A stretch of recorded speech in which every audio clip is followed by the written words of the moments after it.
คุยเพลินเมืองไทย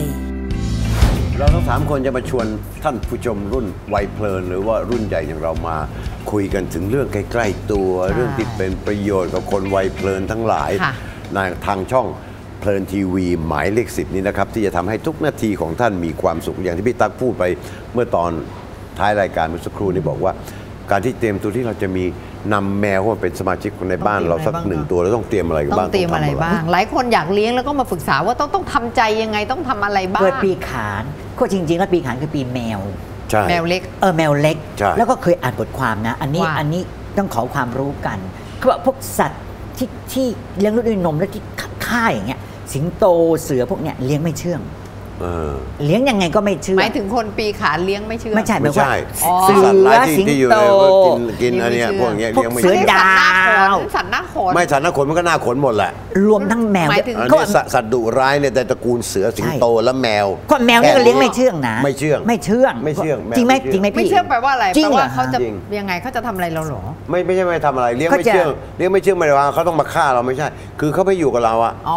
ใช่โดยเฉพาะตัวผู้มันก็ไปมันเล่ร่อนเลยหายไปเลยแม้แต่ตัวเมียก็เล่ร่อนตัวเมียเรียกมันก็ไม่ค่อยรู้จักชื่อยกเว้นน้อยมากแมวแสนรู้อะไรพวกนี้น้อยมากแต่ว่าจริงๆแล้วเราเรียกว่าอยู่ในตระกูลสัตว์ที่เลี้ยงไม่เชื่องอันนี้จริงใช่ไหมพี่แล้วเขาบอกสัตว์ไม่แต่เราพูดว่าการเตรียมตัวสมมติว่าผมจะเอาเข้ามาเลี้ยงดูอยู่ในบ้านผมต้องเตรียมตัวยังไงมันจะไม่ใช่แมวนี่ไม่ใช่แมวอันนี้ไม่ต้องเตรียมเยอะเดี๋ยวเขาเป็นเสือไงเขาบอกว่าอยู่ในตระกูลแมวไงเรียกว่าแมวอยู่กับแม่มดนะแมวกับแม่มดจะอยู่ด้วยกันแล้วแม่มดเนี่ยห้ามร้องแม่มดมีจริงเหรอก็ห้ามร้องไห้นะแล้วถ้าเผื่อแม่มดร้องไห้เมื่อไหร่ความเป็นแม่มดมันจะหมดไปเพราะแม่มดมันจะต้องเป็นผู้หญิงที่ไม่ร้องไห้แล้วไปเอาแม่มดมันจากพอแม่มดเธอร้องไห้เสร็จปุ๊บเนี่ยพอออกไปปุ๊บแมวก็จะหายจากแม่มดไปเลยถ้าเราสังเกตนะบ้านไหนเป็นแม่มดนะแล้วก็แมวหายไปจากบ้านนั้นเมื่อไหร่แต่ว่าไอ้แม่มดเนี่ยหมดฤทธิ์ละหรือไม่ก็หิวเขาเลยกินแมวที่เขาเลี้ยงเขาอย่างนี้ไม่ใช่ทั้งหมดที่เล่ามาคือดูหนังฝรั่งเรื่องนั่นน่ะสิแม่เราก็สงสัยว่าแม่มดเอามาจากไหนก็มันมาจากแม่ของลูกมดเอามาฟังโอ้ยอะไรก็ไม่รู้นะไม่รู้เรื่องมีหลายท่านอยากจะเลี้ยงแมวก่อนนำแมวมาผมรู้แล้วที่1ผมยังไม่ได้ข้อมูลผมไม่รู้อะไรเลยคุณต้องเตรียมทรายใส่ถาดไว้อันนี้แน่นอนเขาบางคนบอกอุ้ยแมวเราขี้เหม็นอะไรเงี้ยนะเหม็นจริงๆอันแรกที่ต้องเตรียมค่าใช้จ่ายจะมีต้องเตรียมให้พร้อมเพราะหลายสิ่งที่คุณจะต้องคำนึงถึงมากมายไม่ว่าอาหารแมวอันนี้ไม่ต้องมาพูดหรอกที่นอนอันนี้ไม่ต้องมาพูดหรอกเขาต้องเตรียมแล้วเสื้อผ้าแปรงขนสำหรับแมวที่สำคัญอย่าลืมค่ายาต่างๆการตรวจสุขภาพแมวต้องมีมันแน่นอนอยู่แล้วค่าใช้จ่ายก็คือพื้นที่ต้องมีให้เขาไม่ใช่เลี้ยงอันนี้เลี้ยงแบบดีเลยนะไม่ใช่แบบเอามาเลี้ยงไปกินข้าวเคาะวางกับพื้นนี่ไม่ใช่นะคะพื้นที่ต้องมีเพื่อให้แมวของคุณซึ่งเวลามันเล็กๆมันต้องวิ่งเล่นบนพื้นที่ที่มีอันนี้กลับมาเอาเขามาเลี้ยงอยู่ในบ้านเลี้ยงอยู่ในบ้านหรือบริเวณบ้านก็จะต้องมีพื้นที่ให้เขาจะได้รู้สึกปลอดภัยแล้วก็คลายเครียดได้นะคะข้อต่อไปคือคุณจะต้องมีเวลาเขาบอกแมวเป็นสัตว์ที่ต้องการความรักมากต้องการให้เจ้าของนี่มาสนใจเพราะฉะนั้นการให้เวลากับน้องแมวเนี่ยเป็นสิ่งสำคัญมากไม่มีเวลาไม่ได้นะกับทุกอย่างนะใช่ทุกอย่างนะก็มีพื้นที่ไปด้วยพื้นที่วิ่งเล่นข้อต่อไปอายุไข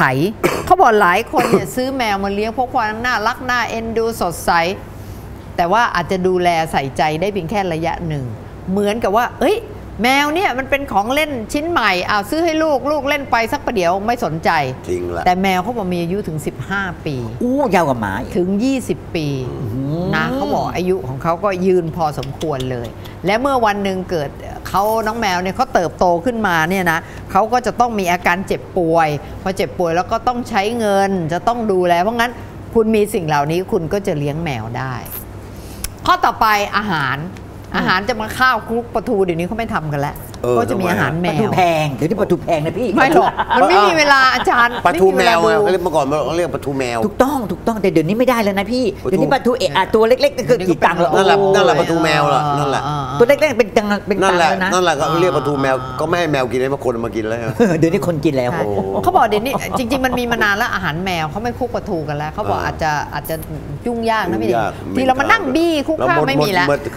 ใช่เขาบอกว่าอาหารแมวสำคัญต้องกินเพราะว่าอาหารแมวนี่มันจะมีในเรื่องของสุขภาพเรื่องของโปรตีนครบหมู่ นะคะ ครบ ก็ลองดูก็แล้ว แต่ กัน อาหาร ห นั้น รือ นี่ก็แปลกนะจริงเพราะได้กินแบบฟิชชี่เลยนะจะเป็นกินข้าวๆกินปลา กิน ปลา กินปลา หรือถ้ามีเวลาก็อาจจะคลุกข้าวคลุกปลาทูก็ได้ถ้ามีเวลา บ้าง นะคะ บางครั้ง แต่จะทำให้แมวเสียนิสัยถ้ามันคุกปั๊บมันจะไม่ยอมกินอา เอ หารเป็น อ ไร ใช่ใช่ เพราะฉะนั้นคุณจะให้อาหารไม่ให้เขาตลอดชีวิต เพราะ อย่ายุ่ง เพ นะ ราะคุกปลาทูอร่อยกว่า อย่าเอาอาหารมันรุ่นไปให้กินพอกินเมื่อไหร่แล้วเดินไปเป็นกินเป็นขนมแล้ว เออ จะมานั่งรอเงี้ยวเงี้ยวเงี้ยวเงี้ยวกระโดดขึ้นโต๊ะแล้วแย่งกันเรา อีกอันหนึ่งคุณต้องรู้จักนิสัยของแมวแต่ละตัวแต่ละพันธุ์สายพันธุ์นิสัยไม่เหมือนกันอย่างเช่นจำได้ไหมวิเชียรมาก วิเชียรมาก ไอ้น้องแมวตัวนั้นน่ะ มันกัดเรา มันบ้าพลัง เขาบอกมันบ้าพลังเนี่ยไม่เหน่งเขาบอกโอ้มันไฮเปอร์มาก แล้วก็ต้องการให้คนเนี่ยเอาใจใส่ นั่น ไอ้เนี่ย มากัดเนี่ยมันต้องการให้เอาใจใส่เขาให้ไปเล่นกับเขาจับเขา มันแววใส่ แวว ส่วนแมวเปอร์เซียก็จะเป็นแมวที่เรื่อยๆเอื่อย เสื่องๆ เฉยๆชำแฉะสบายชำแฉะ หาข้อมูลก่อน อ้าว เป็นการดี เขาจะมีคำพูดนะแฉะแบะแฉะแบนก็ดี แฉะแบะ แฉะ แฉะแบน แฉะแบะแฉะแบนนะอันนี้แมวเปอร์เซียนะคะถ้าวิเชียรมากก็ไฮเปอร์นะเพราะฉะนั้นหาข้อมูลก่อนว่าคุณ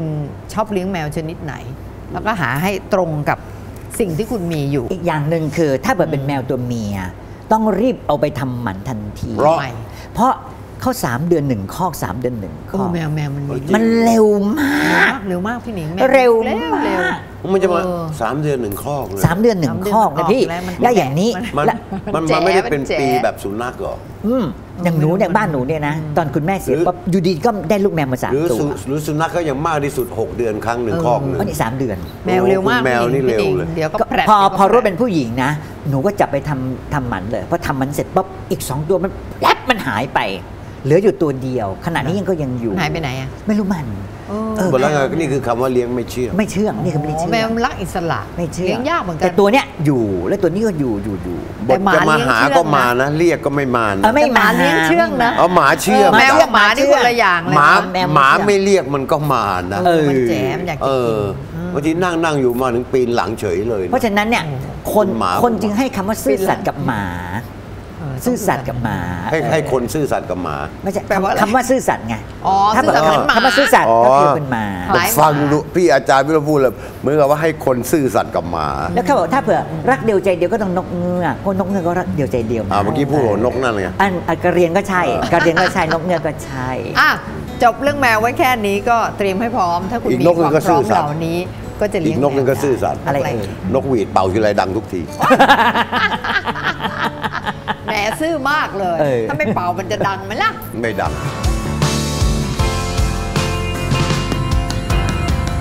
คุยเพลินเมืองไทย